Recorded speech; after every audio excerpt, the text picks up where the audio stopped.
Hello and welcome back to Shadowrun Returns. For me, it's a retake.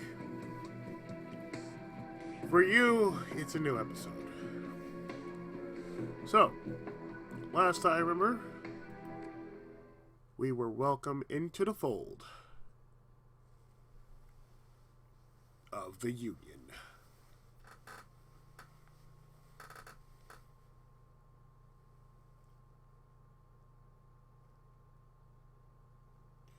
And where we last left off was meeting the locals. We were getting to know the locals before we dealt with what we have to deal with. And then all of a sudden, for some strange reason, before I actually got into doing anything, just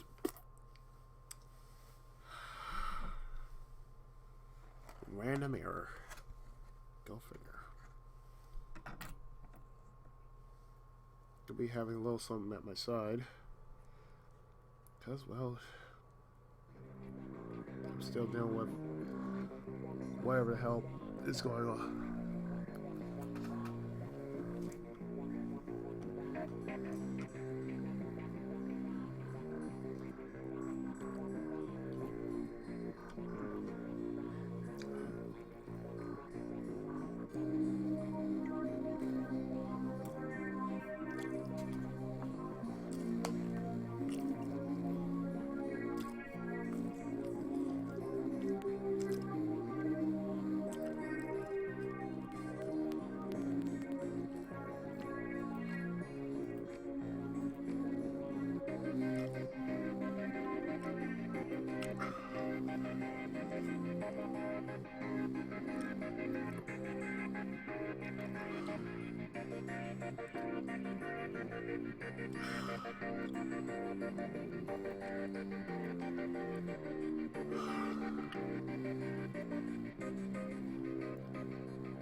So that's my stash.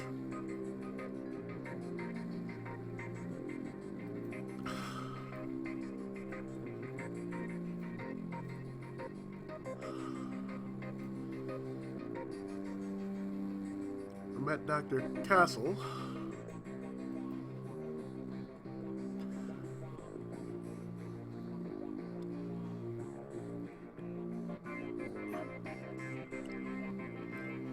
So let's meet the locals.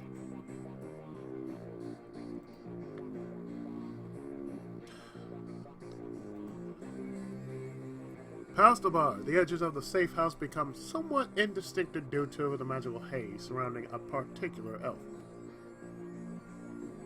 The man seems only half of this realm, his mind wandering the far horizons of astral space, while his body peddles his otherworldly wares. Good evening, all, and welcome to this humble home that we call the Union. I'm Algernon Half-Dream. To ease your way through the sixth world, I offer you the best in magical foci, spells and fetishes for the conjuring of spirits. See what's that?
That'll work.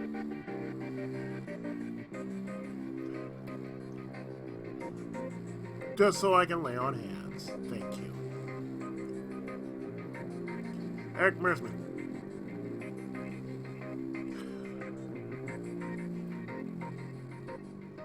Change your clothes, change your life, right?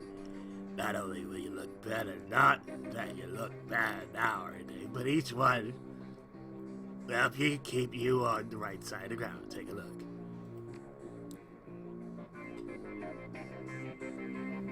Clothing shop, so if you really want to change up, you can do that.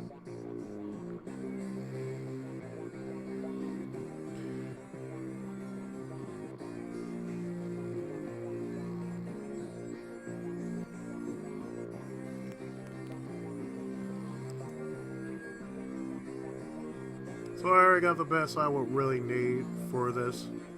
So I'm good, thank you. T.B. Gruberman.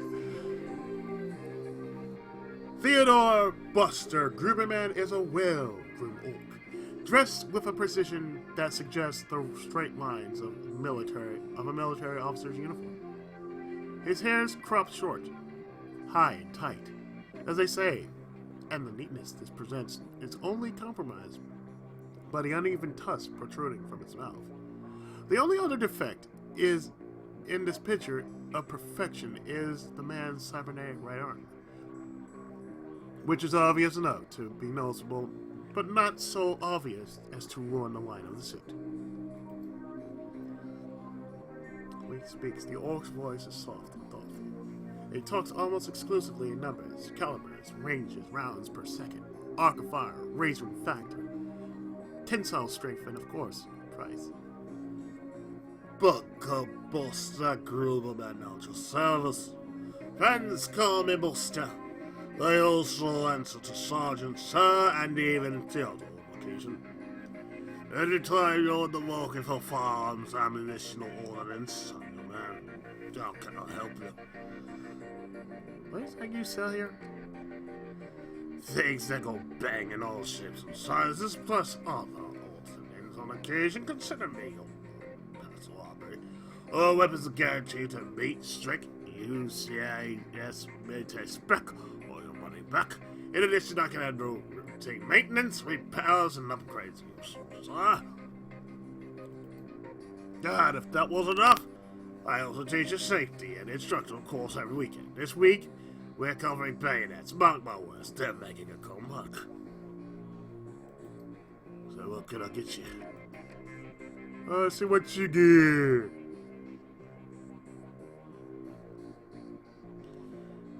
Oh yeah, let's see. So my guy is definitely something better than what he's offering. But just for the sake of just saying we need something decent. Oh!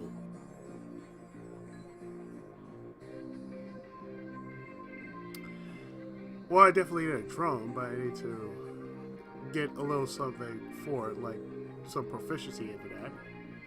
So we are going for drone support, so there you go.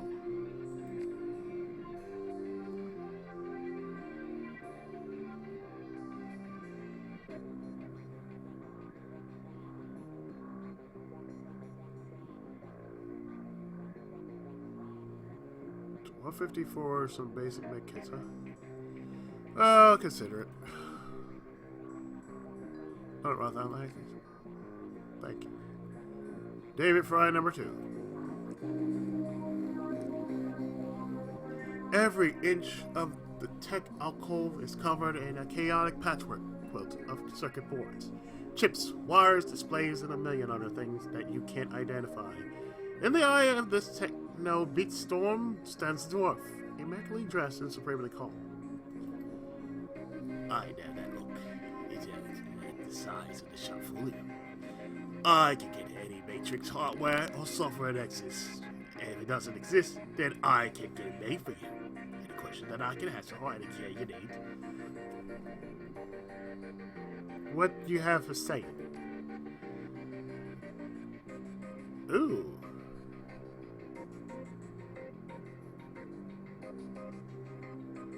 Ooh.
See you later.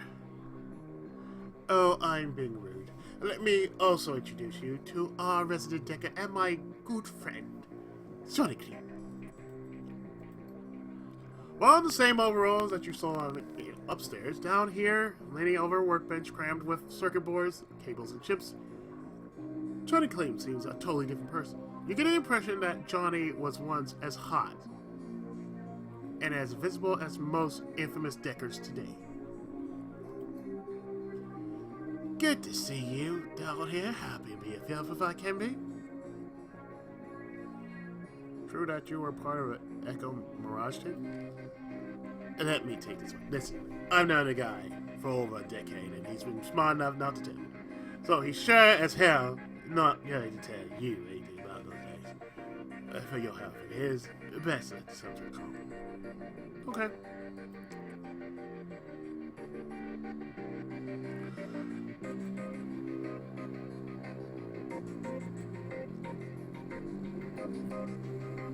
Okay, so I think we spoke to everybody.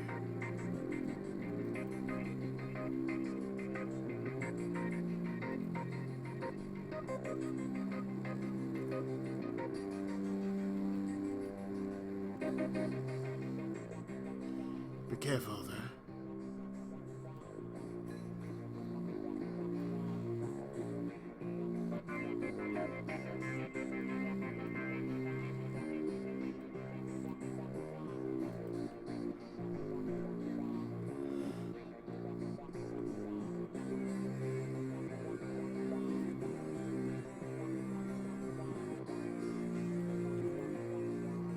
In Shadowrunner circles, the term doctor is often used quite liberally to decide a sawbones with a needle and thread.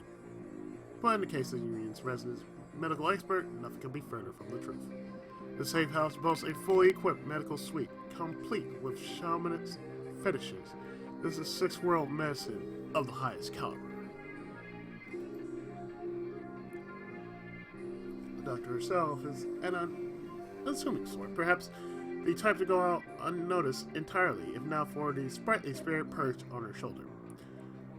Like her own personal gargoyle, the spirit's burning eyes follow you constantly, even as the doctor's own eyes are buried in her charts. However, she doesn't look up long enough to acknowledge your approach. I'm Dr. Castle. I understand you were instrumental in bringing Coyote back to us. Thank you for that.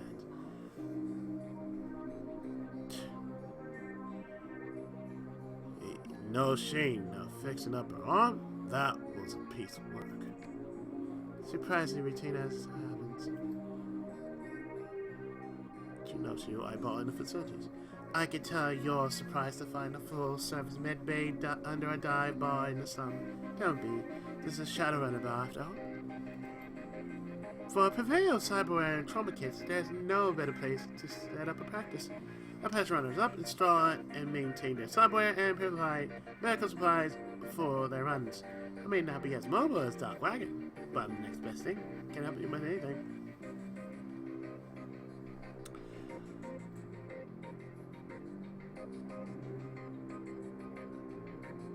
So, what is that thing on your shoulder? I don't know, guys. Supports the healing rituals I perform on my patients after surgery, dramatically reducing their recovery time. No standard procedure, of course, but the results speak for themselves. Okay, cool. So, we met that task.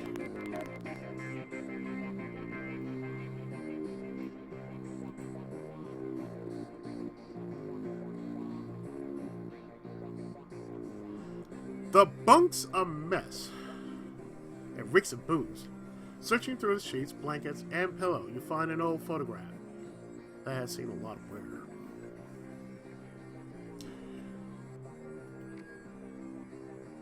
The picture of a blonde boy and girl, both about age 14, sitting on a dock on the edge of a lake. They appear to be twins. The boy has his arm tight around the girl's shoulders and is mugging for the camera. The girl is planting a kiss on his cheek while making rabbit ears behind his head with her fingers. Written in a woman's hand are the words, Sam and Jessica, Lake Sammamish State Park. Summer 2040. I'm gonna pocket that.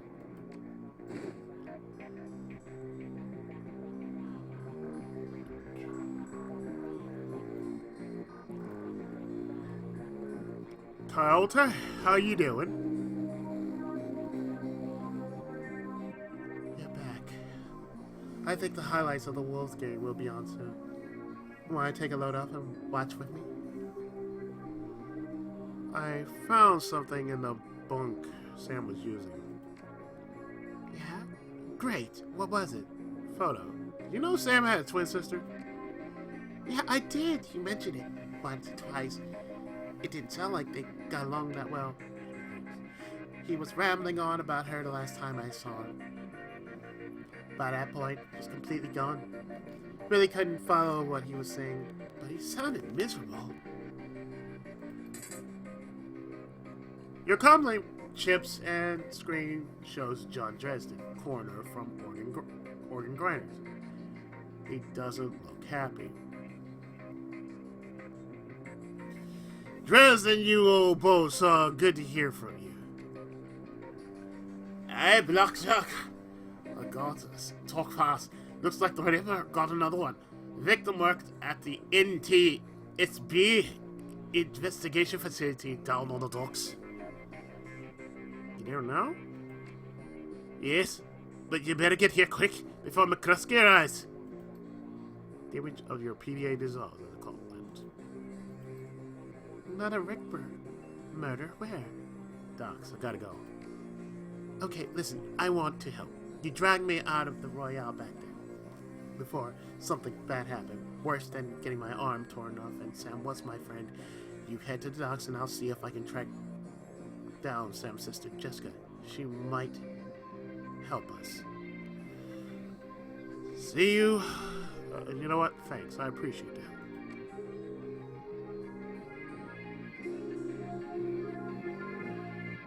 Take a cab to the NSTB warehouse.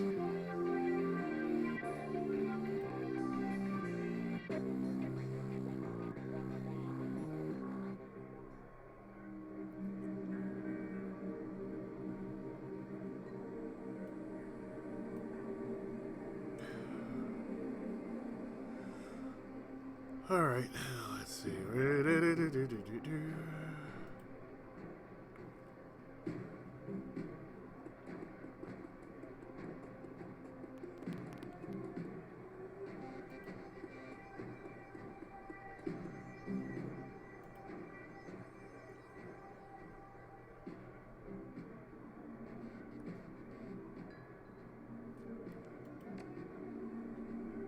Yeah, no.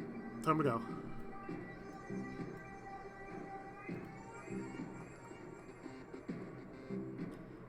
Yes, take a cab.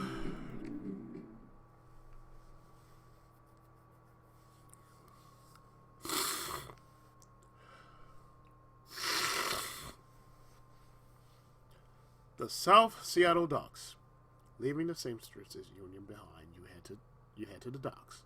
The Ripper killed Sam, and maybe he or she slipped up with his latest victim.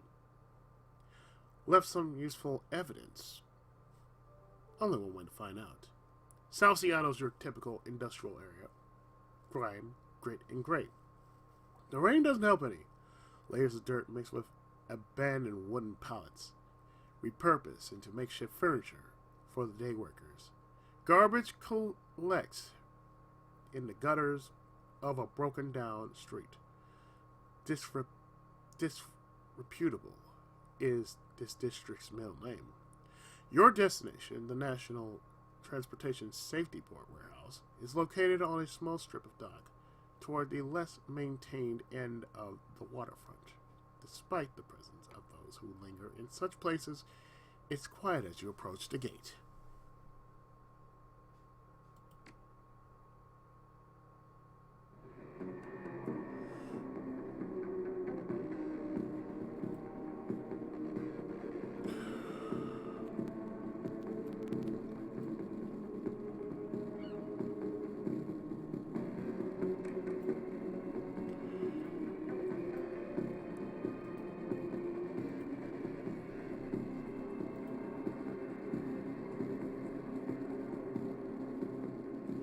Halt!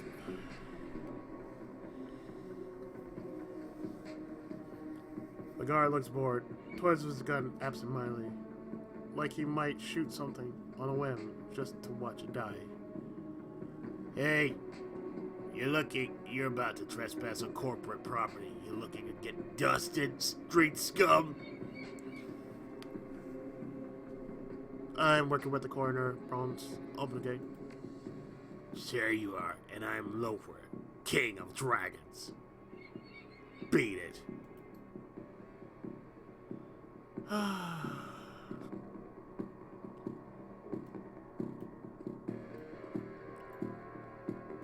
Sir, you don't understand. You're telling me...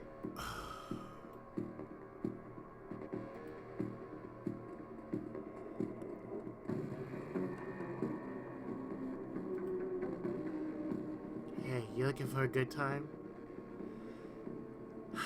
Not me, a friend of mine. I need to have some fun with it. I need you to have some fun with the guard. By the fence around the corner. Alright, 20 buys you a 5-minute distraction. Then I gotta get back to work and earn some real union. She looks at you knowingly. Good.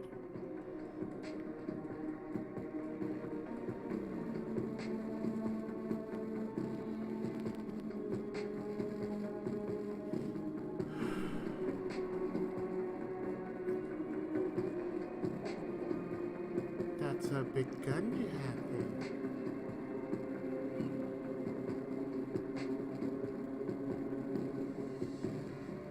Standard issue, ma'am.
Hey, that's mine!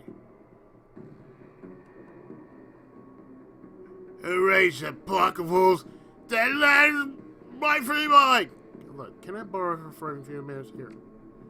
Yeah, fine, sure. Maybe that new machine is still working. Thanks.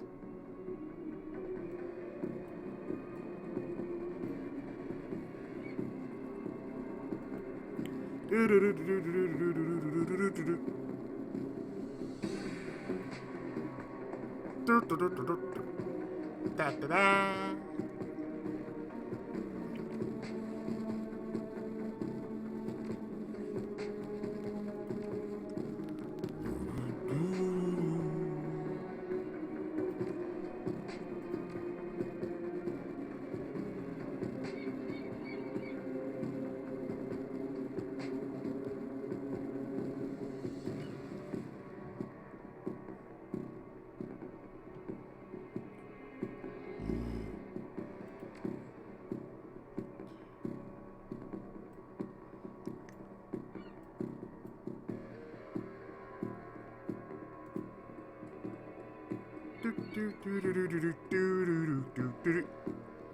You're about to transition to a no location. Yep.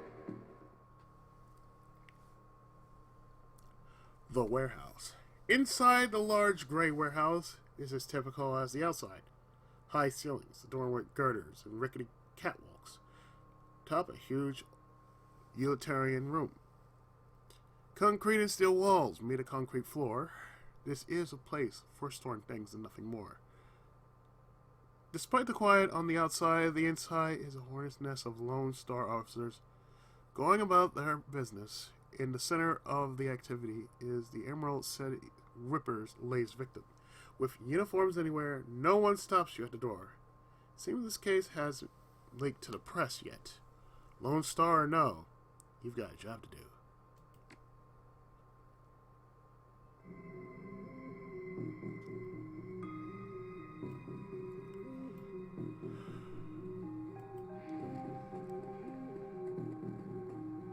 Yo. You again? How'd you find out about this matter? The press hasn't even picked it up yet.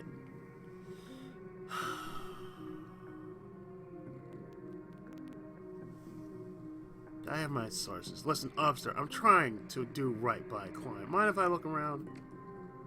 Whatever, I have better things to do, like find the Emerald City Ripper and make something myself. They've gone through the researcher's computer, and I have suspicions that this is a copycat crime. The victim worked here at the NTSB warehouse, has a black box researcher. The National Transportation Safety Board. This warehouse used to go over the wreckage from plane crashes to try and determine what happened. Vic was in charge of the highest priority investigation at the moment. We've gone through the victim's computer, and his case notes indicate he was selling secrets. Idiot kept records. Scientists don't make good criminals. Tell me about it. Some writer like you probably offed him to cover up his corpse master's involvement. And tried to make it look like a Ripper killing. Here's the office key. Check it out for yourself if you want. Why, thank you, sir. I will do that.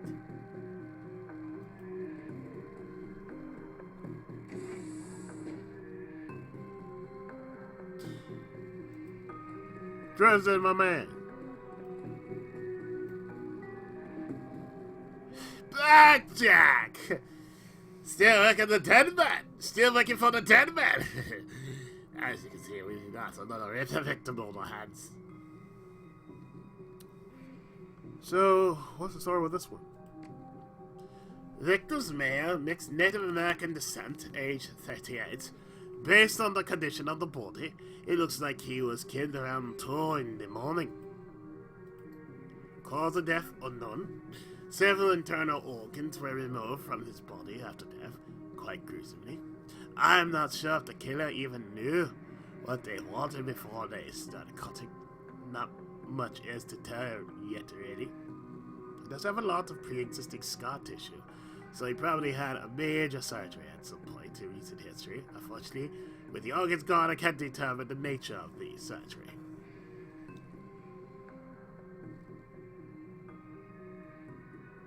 Nice how where the chest was. So, what was on the butcher's shopping list? Well, the killer definitely took the lungs. The more I look at it though, the other missing organs may just be eviscerated within the chest cavity.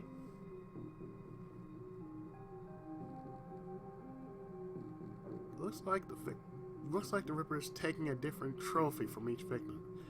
Sam's liver, this guy's lungs. Any theories? Sorry, I don't do theories. I'm just a scientist who happens to prefer dead people. However, while there was massive damage in the chest cavity, I can see that the victim's lungs were transplants, which is interesting, since another victim's missing heart was also a transplant. Granted, modern medicine has made organ transplants relatively easy, but it's an awkward incident. But as scientists, it's just that coincidence. This is the third body I've personally examined. One of our other branch managers handled the other two. If I find more of the victims had organ transplants, I'll let you know.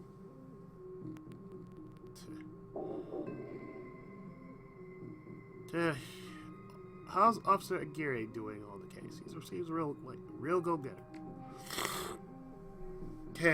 Aguirre would love to solve it before McCluskey get his gold detector shit. Plus, he'd love to see McCluskey suck it in front of his superiors. He's always tried to bribe me to keep information from McCluskey and sleepy to him. I'm inspired by that tireless pursuit of justice. Did you take the money? Do you have any idea how much this job pays these days, sir? I don't think Aguirre's officer's salary is going to do much to seduce me into helping him. Who is that woman over there? No clue. She just showed up next to Ken, I think. Is McCluskey getting any closer to a suspect? McCluskey couldn't find his ass with both hands. Don't tell me I said that, go. I'll go take a look at that. Good luck out there. Shannon Half-Sky.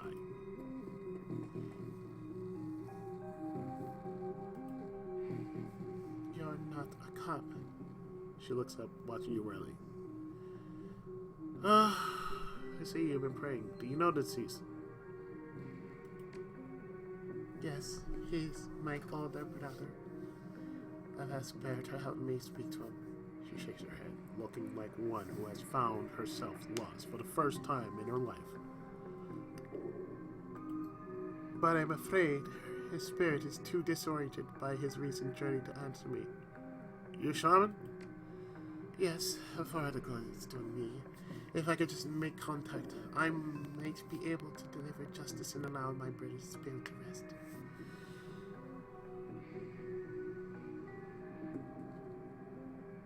I could tell you're used to shouldering a heavy burden, but maybe there's an easier way.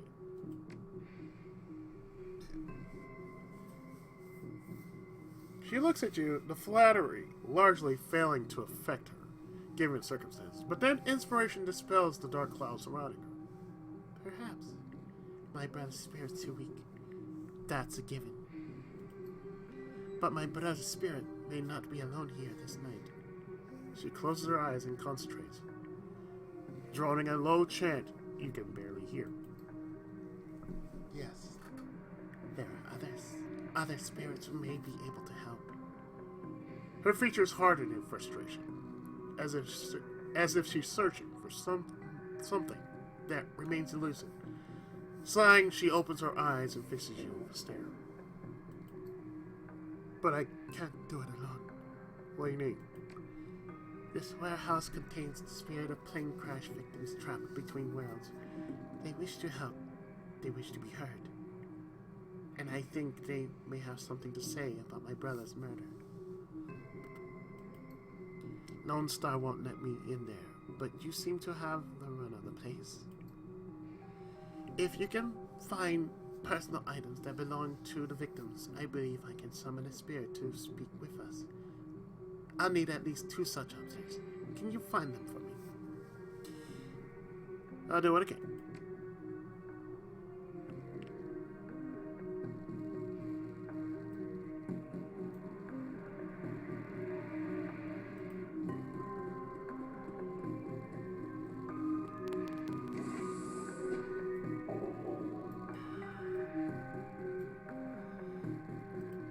The hell is this? There's a large pile of old shoes on the ground next to the airplane seats. They could be discarded luggage or possibly the shoes worn by the occupants of the plane at the time of the crash. Dig through the shoe pile. Sorting through the shoes, you realize that there are 3 shoes with no matching pair.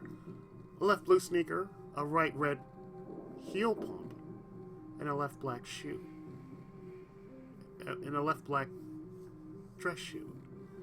Inspect the dress shoe.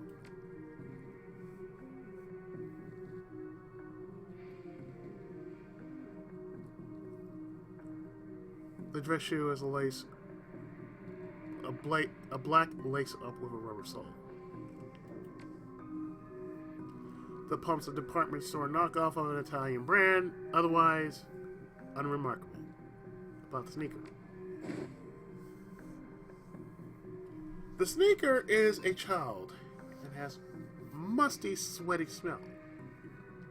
Oddly, you get a sort of shock, as if from static electricity when you touch it. This might be one of the items the shopper was searching for.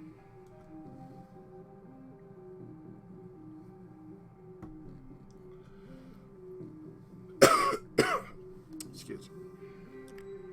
You take the shoe.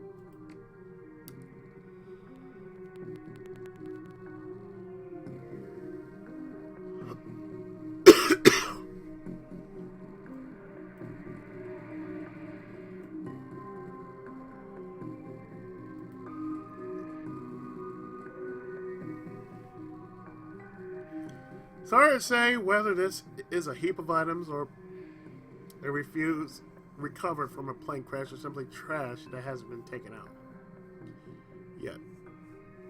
Let's dig. A sticky substance of some sort seems to have seeped through the trash pile, and your hands are quickly covered with the stuff. After searching for a minute, you unearth a handful of interesting items. Well, let's do a crit stick, of course. Surprisingly, the credit stick's still functional. You slot it into your PDA, and 200 new yen is added to your account. The dented lunchbox. A dented tin lunchbox that's seen better days.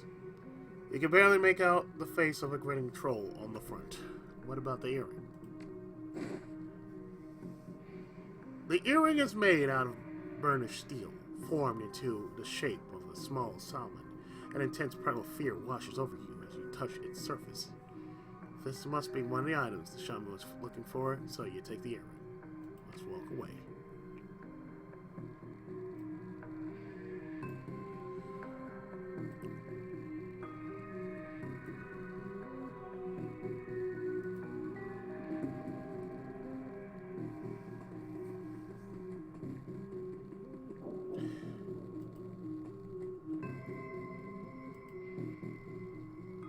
It feels as though you have found enough objects. Yes, here they are. You hand her the objects you found. She closes her eyes and chants over them for a time. When her tears open eyes again,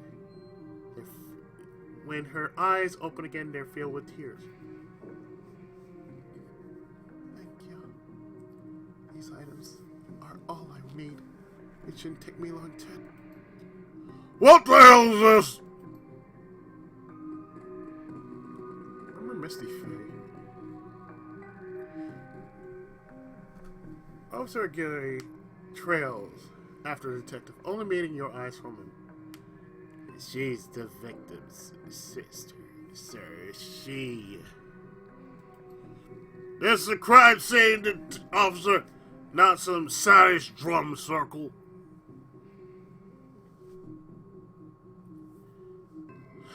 Watch her tone. She's in mourning. Watch your ass, else you're gonna find my boot lodged open. Now get the hell out. Come on, if we stay much longer, I'm liable to do something I regret. Or worse, something I'd enjoy. Yes, ma'am. 5 karma. Thank you. Okay. The man's an ass. She stares daggers at McCluskey from across the warehouse. That we can agree. But there's no helping it now. I should be grateful you were able to collect these items before those clouds carted everything off. Can we still summon the spirit? Not from here, I'm afraid. Spirits such as these have domains to which they are anchored. We need to get back in there.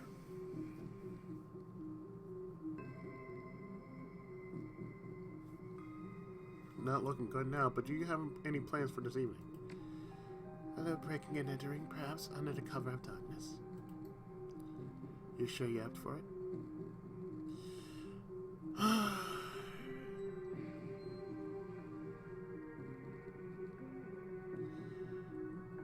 It may be a rabbit hole, but I got to get to the bottom of it. Whatever your reasons, I think so. Now, since we have time, we should probably enlist some help. They may post security overnight. And I'm going out on a limb to say you know where to find such the kinds of people we need. You could say that. Good. I'll put up the money if you find the bodies. She produces a fistful of crumpled new yen from inside a leather pouch, starts to count it, and then shoves the whole wad at you.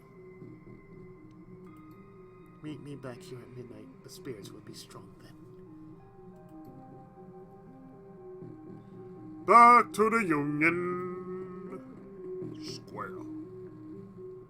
As you start to leave the warehouse, your comlink chirps, and the face of Coyote pops on the screen. Oi! Blackjack, you in the mail or something?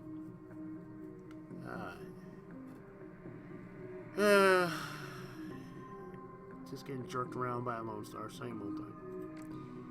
I hear you. I don't know if I ever told you this, but I was born the Royale. BTL pushers like Stevie J ran the squats, ran my world when I was growing up. I remember. She looks really... I have a cousin, Gino, who's been missing from months. He hit the sprawl about a year ago and immediately fell in with some tweakers. Bad guys. They hooked him on some high-end dream chips. Started using him for all sorts of tricks. Tried to help him, but he pushed me away, then disappeared. I've been shooting up BTL labs ever since trying to find him. I'm guessing you have a new lead. It's not a lead.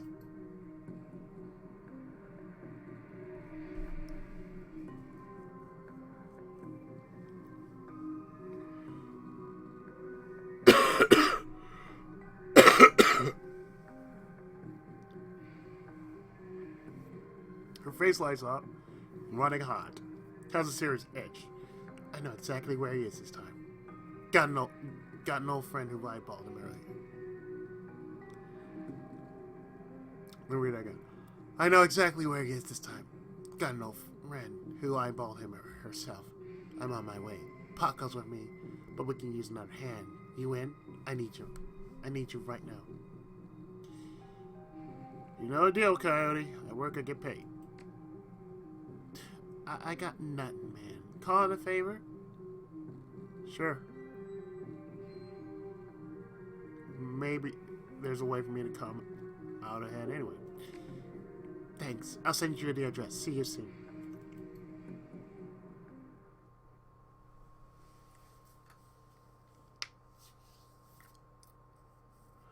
So that leads us into Coyote's crusade.